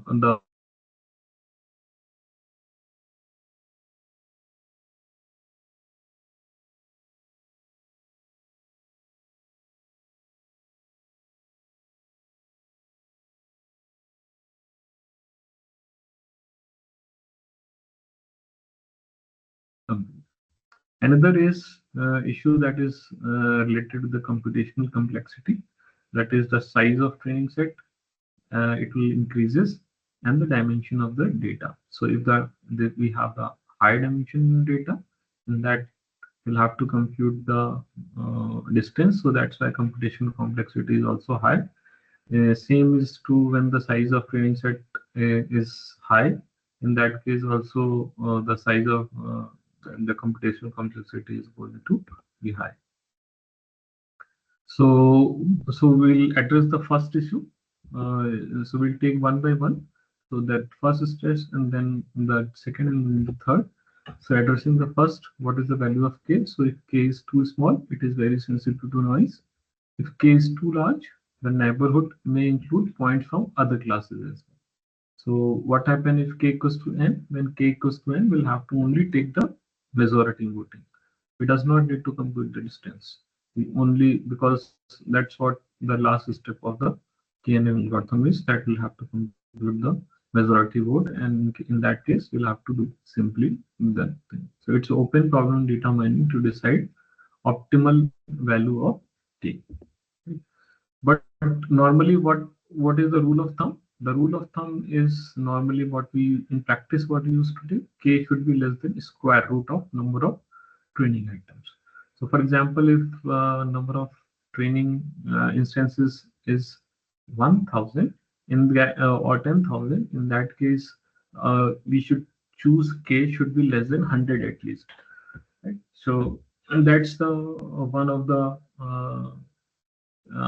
rule that we used to follow, or in practice that we used to do. Another thing that we used to do is k should not be multiple of number of decision attributes. So what is the decision attribute? It is same as the class attribute. So as I told you before, if we have the class attribute is having three basically values, in that case the k should not be multiple of 3. Right? If it is binary class, that means if we say it is positive and negative class, in that case it should be multiple of 2. So it should not be multiple of 2, right?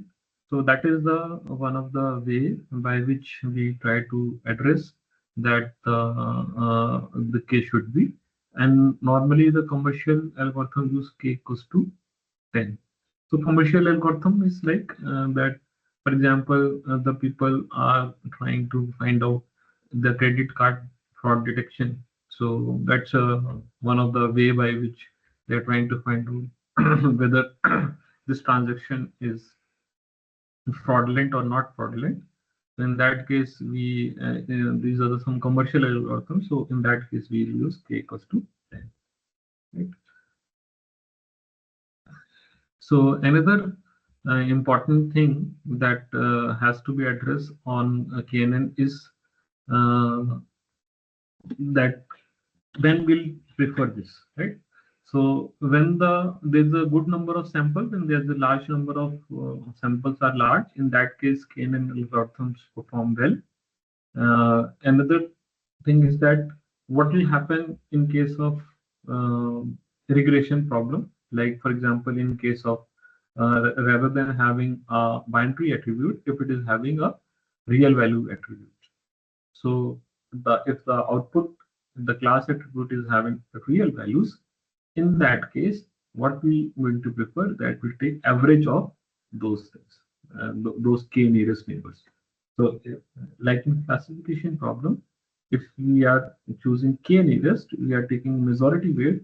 Same in the case of we are using continued value target functions. That means the numerical values. In that case, we'll take the average of those k nearest neighbors. Right? So that's the mean values that we address. Another important thing about KNN is how to give the weight to each one of them. So the important uh, point to address, if we have k nearest neighbor, few neighbors are quite nearer to the point, but few neighbors are quite away from the points. What will be the influence of each of the neighbors? So can we say it like that if the neighbor is more nearest to that data point, we should have to account more weight rather than the neighbor which is little away from the data point, right? So query, or you can say the query point. So for example, if k equals to 3 and there is one query point, so the first data point is more nearer to the query point, second data point is little nearer to the data point, the query point, and third one is the farther among all three from the query point. In that case, whether we should have to give equal weightage to all 1, 2, 3 neighbors, or we'll have to give high weightage to first neighbor as compared to the second and third neighbor. Reason being, the first neighbor is more closest to the query point. So that is the concern. So some people says that we should have to make an account the distance. So we should have to give the, instead of giving the equal weightage or the majority weighting, we'll have to assign weight, and the weight should be higher who's nearer to the query point, and it should be reduced or lesser as we move away from the query point, right? So that is another concern. And how do we have addressed this? We have assigned inverse of the distance. So that's how we have assigned the weights. The question arises, how we'll assign the weights? The weights will be assigned based on this formulation, that is inverse to the distance. So if the distance is smaller, that means nearer point is having the higher distance, but the points which are away from the query point, which is having a higher distance, is having a lower weight. So that's how weight factor has been accounted based on their distances, right? So, so that's how we have addressed some of the issues. Another issue is curse of dimensionality. That is, the distance between neighbors will be dominated by irrelevant attribute. Right? So we'll have to overcome by stretching the elimination, or least we'll have to remove the irrelevant attribute. So this is the example, and here you see that if we look at the number of instances here, it is 20, right? So just quickly 5, 6, 7, 8, 9, 10, 13, 14, 15, 16. Yes. So we have a 20 instances, or you can say the rows, and we have 4 columns. This first column should be ignored because it's just a name column. But these 4 columns are the attributes, and last one is the class attribute. So class attribute is same as before, the mammals and non-mammals, right? So what will happen if we use the distance metric. So there is a one simple distance metric that we can use. Just the notion of understanding the distance. If we have the mathematical way, then we can simply use the Euclidean distance. But if in case of nominal attribute, we cannot use the Euclidean distance. So I just define a very simple distance metric for notion of understanding computing distance only. So if it is match, then it is uh, uh, zero distance. If it does not match, then it is having a one distance. So for example, this is yes, and the give worth is yes. So there is a match. The distance is zero. Plus second attribute, if we compare, we have no. Here also we have no. So there is a match. So we again have a zero distance. Living water is having no here, but here it is yes. So in that case, it is one distance. Again, have legs is yes, and here have legs is no. So again, there is a mismatch. So mismatch distance is one. So again, there is one distance. So total distance from the human to this query point, this is query data set. So we'll have to compute the query distance of query data set to each and every species given in this data set. So the what will be the first what will the distance of this query to the human is 2. How it is computed? 0 plus 0 plus 1 plus 1, that means 2. So we have 2 distance from of, from the human. Similarly, we can compute for second one also. This is 1, this is 0, this is again 1, so 2 so far, and this is again 0. So again, from Python, the distance is 2. From Salmon, the distance is this is 1, this is 2, this is 3, and this is all 0. So basically, for whale, it is 0. For salmon, it is 2. Okay. So fourth one is having distance called 0 distance. So whale is the nearest distance to this. Similarly, so first one is having 2, second one is having 2, third one is having 2, fourth one is having 0. Similarly, we can compute the distance of each species from this query point. And for k equals to 3, if we are choosing, we found that this is mammal, right? So that is how we compute the distance of each query point to the other instances given in our data sets, and then we compute the minimum k nearest one, and then we do the majority voting.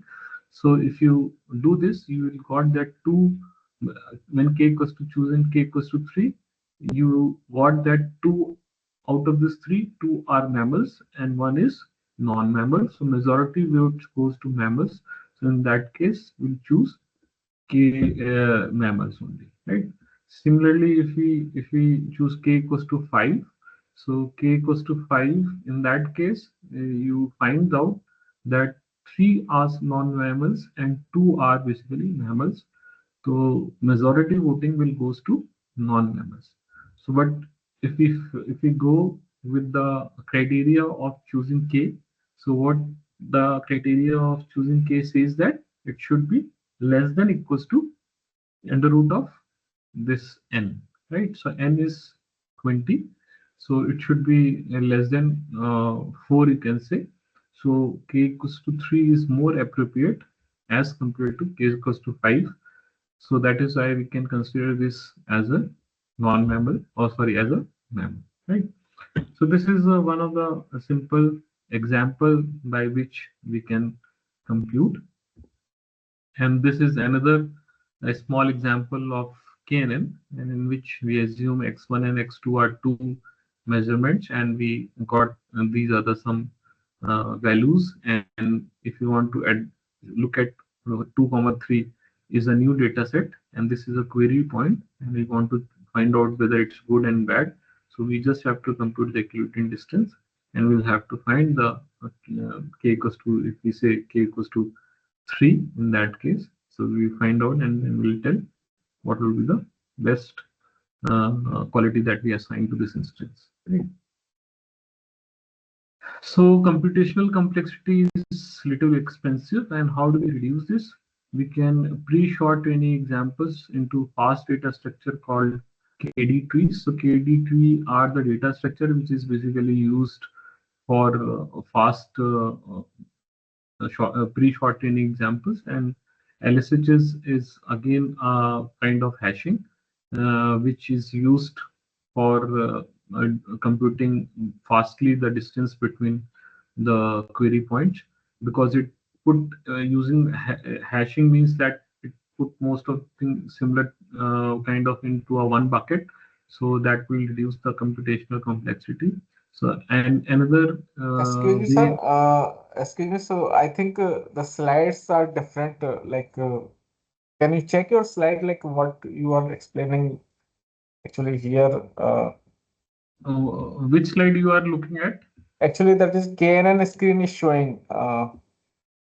Okay, so nearest neighbor, the computational complexity is not showing. No, no, no.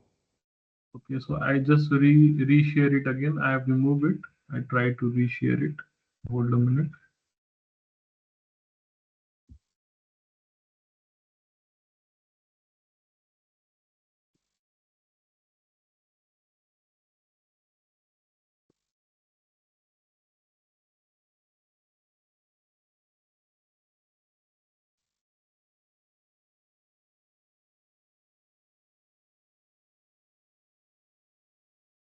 Yeah, now we can see.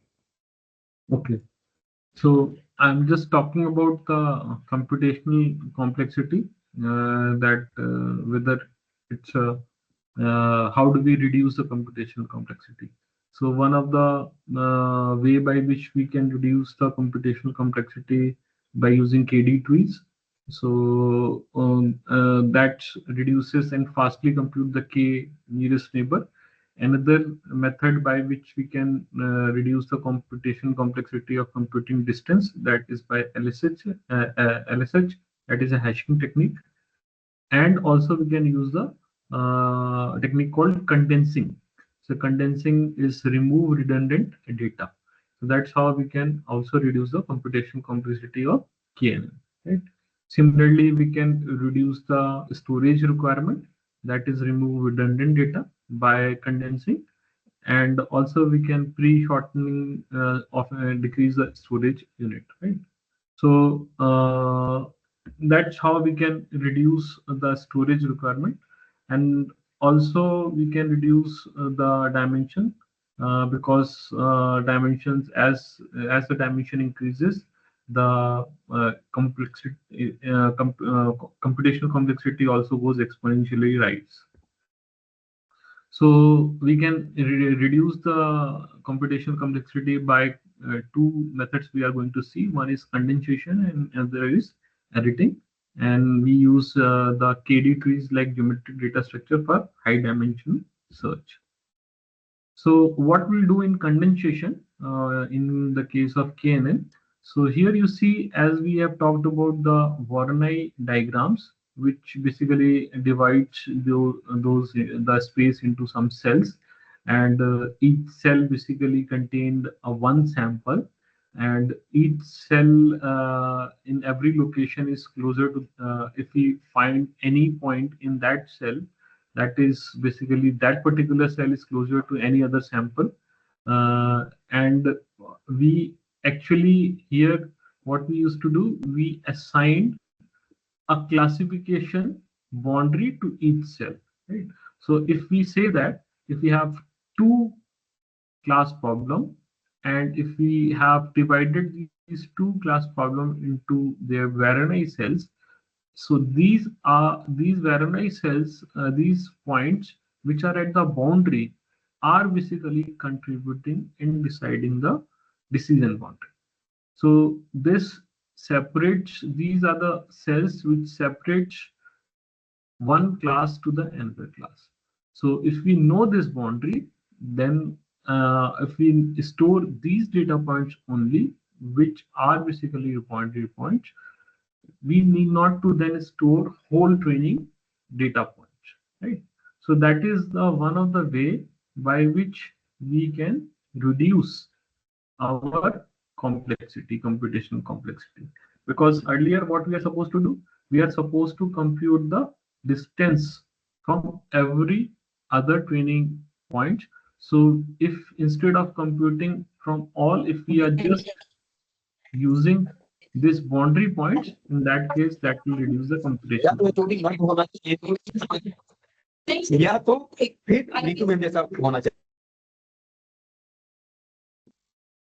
I think there is some unmuted. Okay.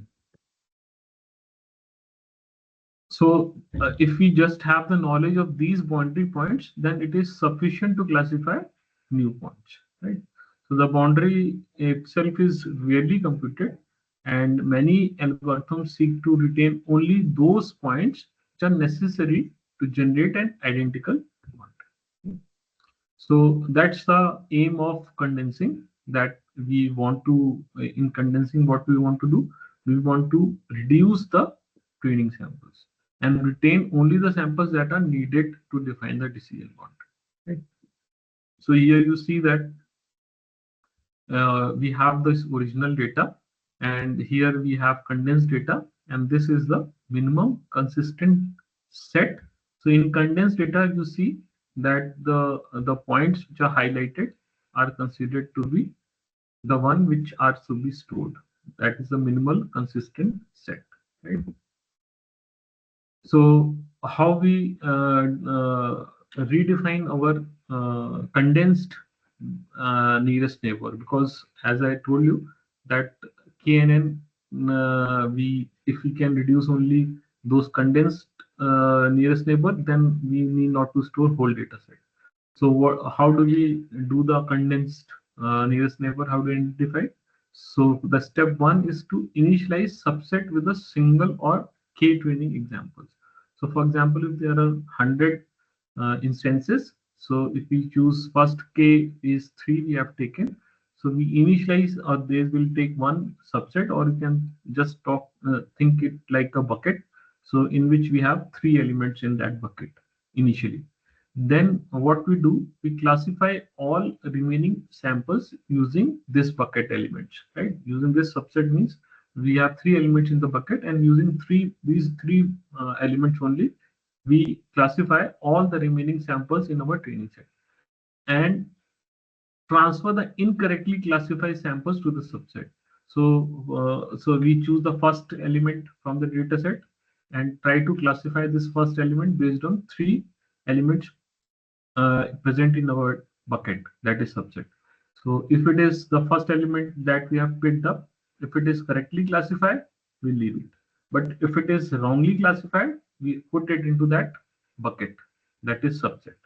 Again, we choose the second data set, and if we find out that this second data set is correctly classified using the current element present in our bucket, in that case we leave it. Otherwise, we include that particular element into our bucket, that is subject. So that is how we keep on classifying all remaining samples using the current subset and transfer any incorrectly classified samples to that subset, and otherwise we'll discard. So this 2 steps will be repeated until no transfer occurred or the subset is full. So that is what the condensed neural network, condensed nearest neighbor used to do, and that is how we find the minimal set that is used for KNN. Right?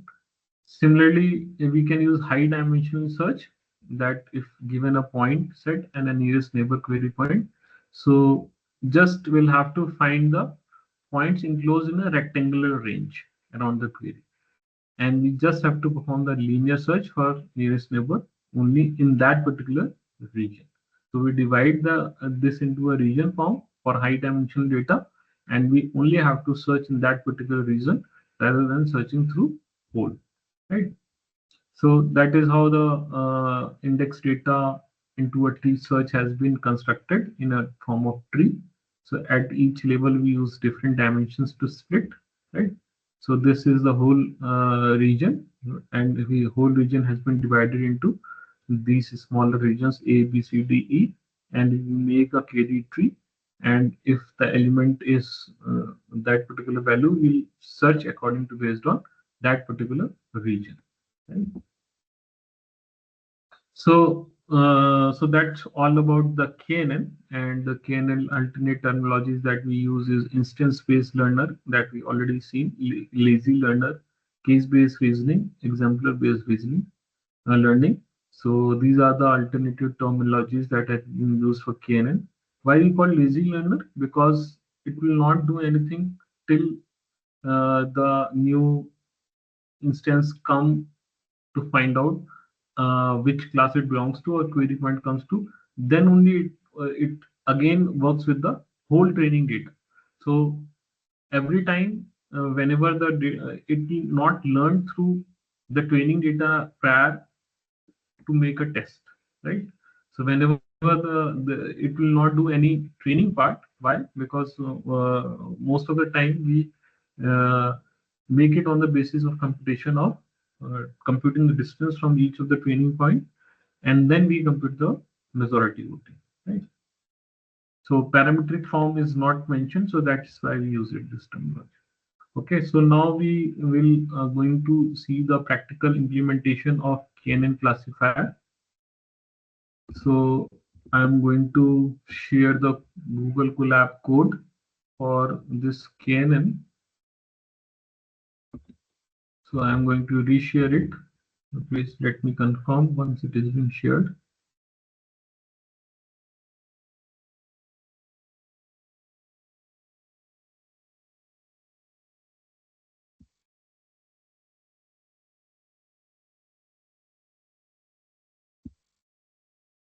Is it visible now? Yeah, yeah, it's visible.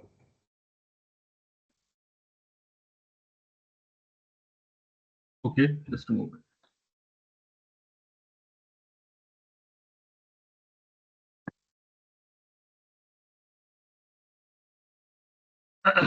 Okay, so this is a KNN implementation part, and this already we have seen that the necessary libraries that NumPy, Pandas, Matplotlib, Seaborn are required to import, and we use KNN K nearest classifier neighbors classifier from sklearn. So here there's some dataset which are inbuilt, and we have used this dataset called iris dataset. So this is the statement for loading the iris dataset, right? So the iris dataset is a small dataset which is there in a famous iris data already present in this sklearn library, and we can directly load that is why we can able to directly load it from that library modules from this simple statement. Otherwise you can give your data also as we have given it before, or you can use it from your Google Drive as well. Whatever data you want to, you will have to provide the URL and you can upload it. So what this iris dataset is all about? This iris dataset is about the. I'm just sharing you the dataset just to give you one glimpse of that how this dataset looks like, and then we'll proceed again for this uh, query code. So just give me a minute.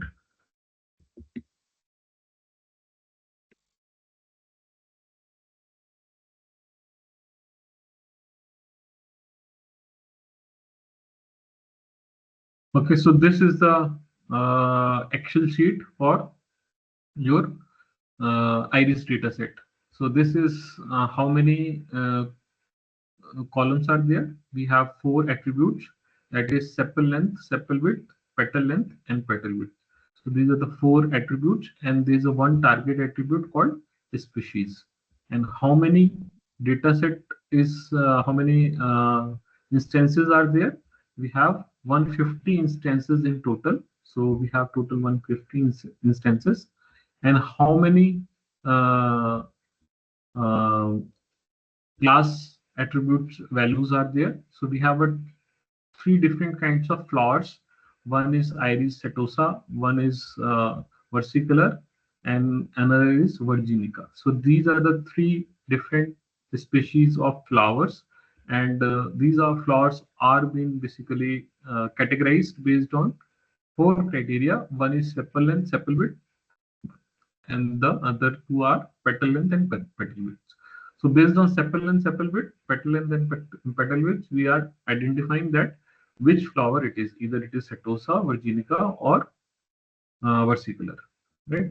So this is the length which has been measured in centimeter. So we have measured the length of sepal, we have measured the length width of sepal, measured the length of petal and uh, width of petal, and based on their sepal and petal length and width, we are trying to distinguish that which species of flower it belongs to. So that is our data set, and now we try to do it through KNN, right? So we'll look at now. We'll go back to our implementation Google Colab sheet. So this is the sheet. So initially we have data frame that we use from the pandas library. So here we use the iris data, and we have iris features as the column names, and we use the in that data frame basically we use the iris target, right? And in that data frame we have the species, and those species are nothing but Versica or Setosa or Virginica, right? So these are the species at the column, which is the nothing but the target one, right? So we have added target, which is the species basically. Now we have loaded the data successfully. We just look at this df.shape, that how it's look like. So it has been executed, and just let me show you that how the df.shape is been looks like. So it is mentioning this part of the execution.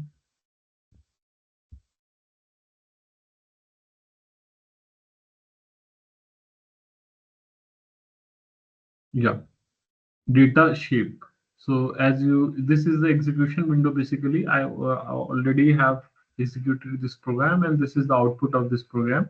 So you see that data set shape is 150 dot cross 6, right?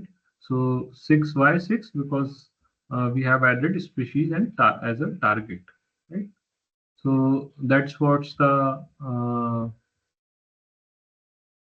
data set shape. Then we have printed 5 rows of data set, and then that is how we'll get 5 rows. That df dot head, that means the in that data frame in which we have the data set, we only have head, and head means that the first of 5 rows. Similarly, we could have the basic dataset information. So dataset information is like could be displayed by using df.info. So it will give you information that how many rows and how many columns are there. Then we use df.describe. So it will give describe about the dataset using that data frame df. So that what is the mean of values, what are the mean, variance, and means. So all numerical descriptions are also mentioned if in df.describe. Right? So that these are the ways by which we look at some insights of our data set.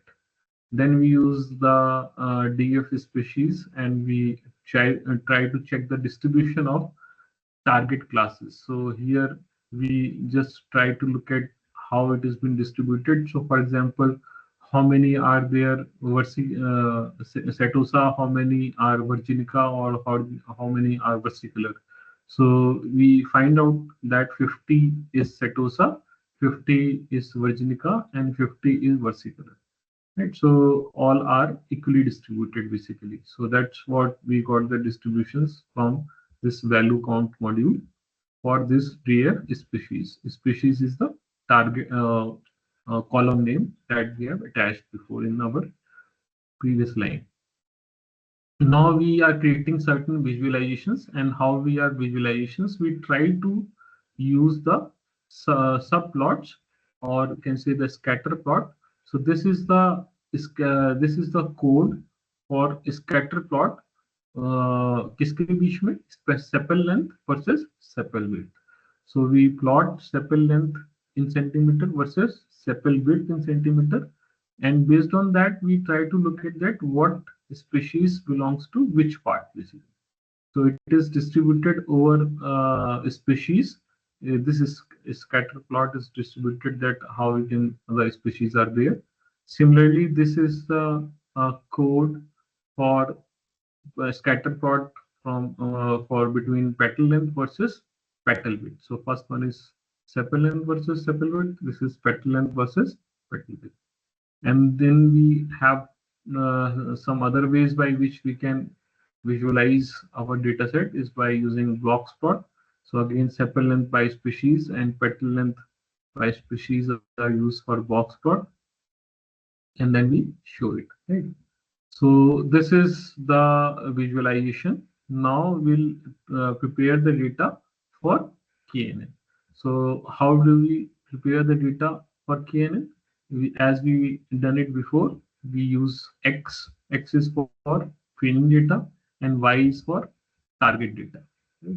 So training data includes only the features, and Y includes the target variable. Right? The df dot target for y is stored in this y is having this target column. So now we have x shape and y shape, right? So x shape is like total training data. So it's 150 cross 4 will be the shape of x, and 150 cross 1 will be the shape of y. Right. Now we split the data set into training and test set. So this is the explanation of training and test set, as I told you before. So here you see that train test is split is the module, and what are the arguments? Arguments are x capital X that we already have taken it from this line, that is the feature, and y is the target, and test size third argument says that it's a 30% we have used for testing, and random state is 42. Again, the stratification is used to maintain the same class distribution in both train and test sets. Okay. So that's the arguments for splitting the data. Then we make the train set size and testing set size. So this now we are standardizing. So we use feature scaling, which is important for KNN because it uses the distance calculation. So sometimes if the some of the attribute is having higher values, will be measured at higher distance, which may predominantly dominate the other attributes. So we need to avoid that dominance because we consider that each and every attribute is important. For that reason, we try to avoid this by using this standardization scale. So this feature it basically normalize the values and all. Excuse me, sir. Actually, again, there is some sharing problem, like the KNN page is showing. So the code is not showing. Yeah, code is available. KNN code, yeah, you can share it again. So Google Colab, this is showing now. Just in process. Uh, the sharing is. Can you share it again? Actually, blank is coming. Maybe some network issue or something. Okay. Yeah, actually, I is using mobile data because of our network is down here. So we are using mobile data. Yeah, So now again, okay. Yeah, now KNN page is showing. yeah. So that's a Google Colab page, right? Yeah, yeah. Yeah. So I'm explaining each and every code line basically, right? Right, right. Okay. So just to little bit recap of few lines before. So here just we have uh, prepare our data x and y. So x contains the training data that is of size 150 cross 4, and this is y is the variable which contains the target data that is the size could be 150 cross 1, right? So this we can get it from here also, x shape and y shape. So what I am highlighting is also visible right now. Yes, sir. Yes, sir. Highlighting Okay. is visible. Okay, fine.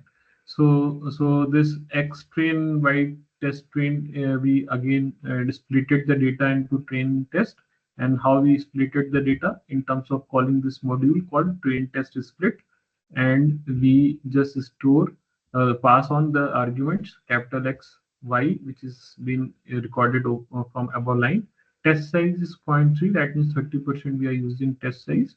Random state 42, that means we split it on the same uh, point every time. So that's why the results are reproducible. Otherwise, the state would be random, and we could have a different test and training data.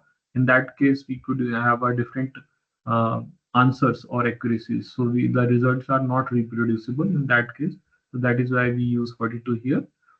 And stratify just maintains that the same class distribution in both train and test sets, right? So if we have 40 Virginia, or then we and 40 this Setosa, so in that case again we have this the same distribution, so that it ensures. And then we need to standardize, because I told you standardization, because some attributes having higher values may dominate the having got higher weightage, whereas all the weightage could have the higher same equal weightage. So for that reason, we will have to standardize. And then by this we try to fit the scalar on training data and transform both training and testing data, right? So again, after fitting, uh, we implementing now KNN.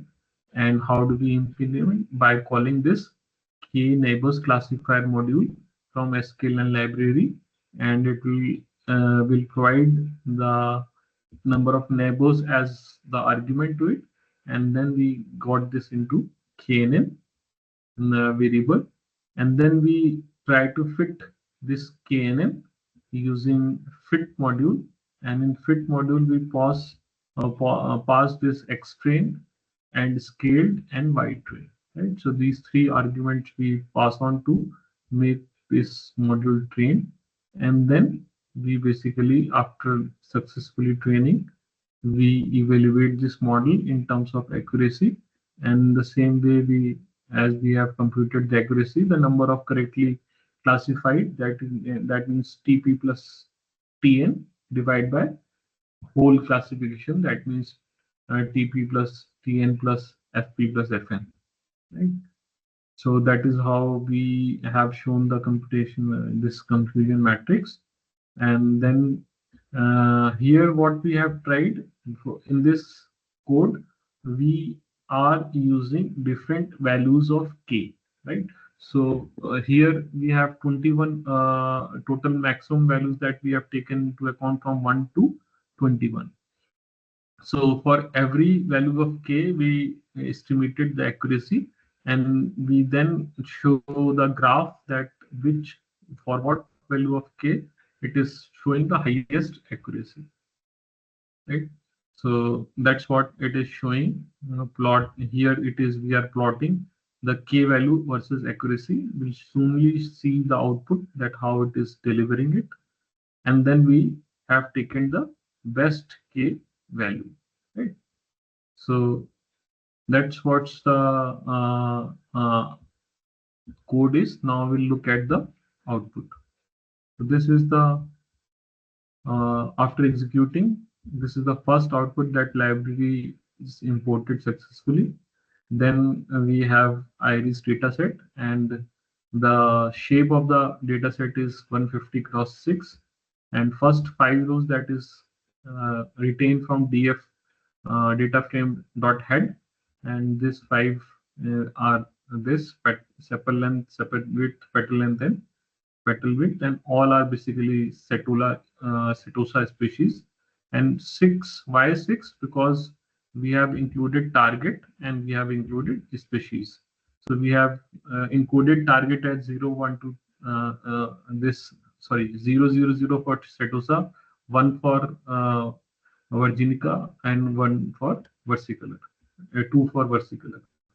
So that is how we have included this new column. That is why it is 6. Otherwise, initially in the dataset when I displayed it was 5 only, right? So that's the dataset description, dataset information, that how many columns are there, what are their columns names, what are their data types. And when we talk about dataset description, it will tell what is mean, what is standard deviation, what is minimum, and all that, 25% maximum, so all those. Now we have creating visualizations.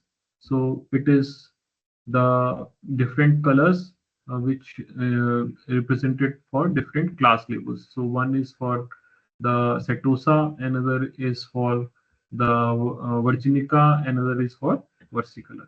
So that is how these 3 different colors are being plotted on this scatter plot. This scatter plot is for sepal length, sepal width, and this is for petal length and petal width. And this is the block box plot for Setosa, versicolor, and Virginica. Right? So we can see that the Setosa is having this range of sepal length, versicolor is having high range of sepal length, but Virginica is having the highest among all these 3 for for the sepal length. Similarly, for petal length also, the Setosa is smallest, but versicolor is intermediary, and Virginica is having on higher side. Right? So that's a confusion matrix. So Setosa is the prediction we need to make, and 15 out of 15 has been. So here the data set, why it is 15. So here we'll have to make a understanding of distribution of data set. That means 30% is for training and 70% for testing. So 30% 150 cut 30% आपका 45 हो गया. So 45 is used for testing, right? So out of 45, 15 belong to Sentosa, and all are correctly classified as predicted as Setosa. Another 15 is also classified correctly, which are actually versicolor, also predicted versicolor. In case of Virginica, we have certain anomalies, and out of 15, 4 are estimated as a versicolor out of 15 Virginica, but 11 are classified correctly. So total accuracy will be 15 plus 15 plus 11 divided by 45. So that is the total classification accuracy. So this is the Setosa for classification report for all this, and precision recall and F1 score. And this is the plot that we are talking about, and we have found that this k value is giving the highest accuracy, and this k is 9. Again, for k equals to 11, 12, and 14 also will giving the same accuracy. So we choose the minimum k, that is k equals to 9. So k equals to 9, we have the highest accuracy of 95.5. Right? So that's what's the final output of your KM. So that's all from my side. So any queries or any questions so far? Please ask me. Any question from the audience, from the participants? Any question?